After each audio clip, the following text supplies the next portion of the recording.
alimun bikulli syai', mengetahui atas segala sesuatu. Allah mengerti apa yang ada di alam semesta ini tanpa terkecuali, dari makhluk yang paling kecil yang tidak bisa terlihat mata, yang tidak bisa dikeker pakai alat mikroskop, sampai yang paling besar sekalipun planet, yaitu galaksi, batu-batu meteor yang mungkin besarnya ribuan kali lipat di atas bumi.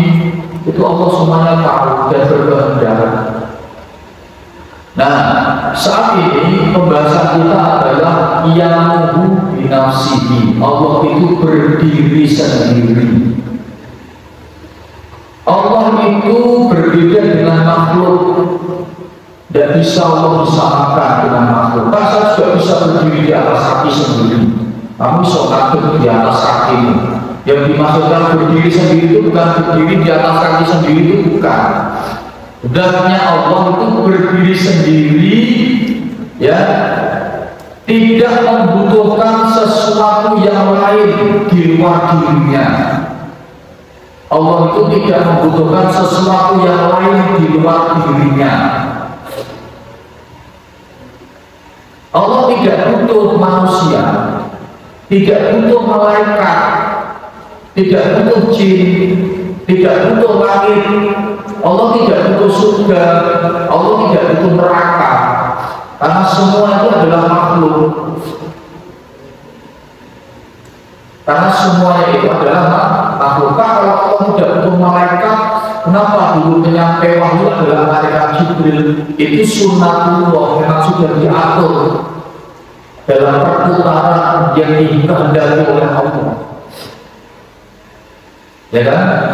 Nah, Allah tidak membutuhkan terhadap sesuatu apapun. Jadi Gusti Allah tidak butuhnya apapun. Karena Allah sudah maha dari segala maha, kekuasaannya tidak terbatas. Jadi sampai pengen apa-apa, pengen curhat, dia sedih, dia masalah, orang bingung boleh mau curhat. Ya toh, kamu jadi teman curhat mana ya yang bisa dipercaya, atau kamu gak usah bingung bikin status, memakai kata-kata yang paling indah, gak usah bingung. Cukup Allah sebagai tempat kamu menampung semua bentuk curhatan-curhatanmu. Karena Allah itu maha dari segala maha. Kalau Allah ingin menyelesaikan masalahmu sekarang, dia sudah selesai, hilang masalahmu. Ya kan? Tapi Allah yang dikehendaki itu bukan soal selesainya masalah, tapi bagaimana cara kamu menyelesaikan masalah. Allah tidak membutuhkan tempat. Allah itu tidak butuh tempat. Terus Allah itu di mana? Allah itu di mana-mana. Di mana-mana ada Allah. Pak, katanya Allah itu di Ars. Ars itu kerajaan Allah. Jadi Ars itu adalah makhluk Allah yang Allah ciptakan, ya, dengan sangat amat besar. Dan siapapun yang melihat atau menyaksikan Ars itu akan takjub dengan kebesaran Allah.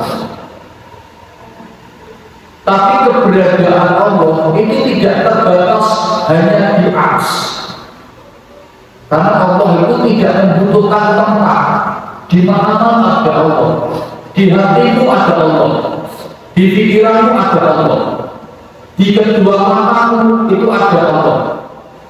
Di lidahmu, di mulutmu ada Allah. Bahkan di setiap kata yang kamu ucapkan itu ada Allah.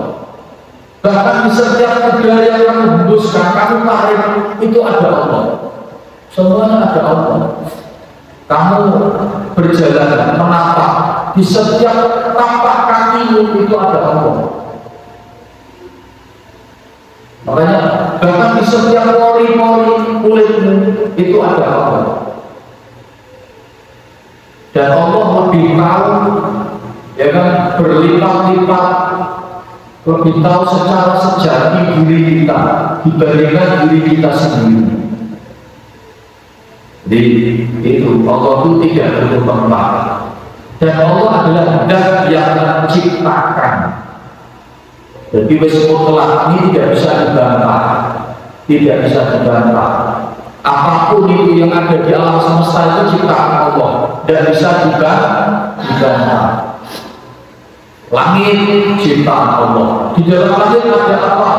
Ada matahari, ada bulan, ada awan, ya kan? Ada udara, ya toh? Ada makhluk-makhluk yang terbang, ada jin, ya.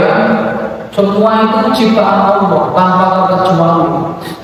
Kamu pakai baju, pakai mukena, pakai sarung. Sarung itu berasal dari apa? Dari benang, ya kan? Benang itu dari tumbuh-tumbuhan, ada yang dari hewan. Ciptaan siapa? Ciptaan Allah. Semua yang kita miliki kalau ditelusuri itu semuanya ciptaan Allah. Kamu punya apa? Dari buah dari kita itu tertulis di atas kertas. Kertas terbuat dari tanaman, dari tumbuhan. Ya kan? Itu semuanya siapa yang menumbuhkan pohon kertas? Allah. Maka tidak bisa dibantah. Keesaan Allah itu tidak bisa dibantah.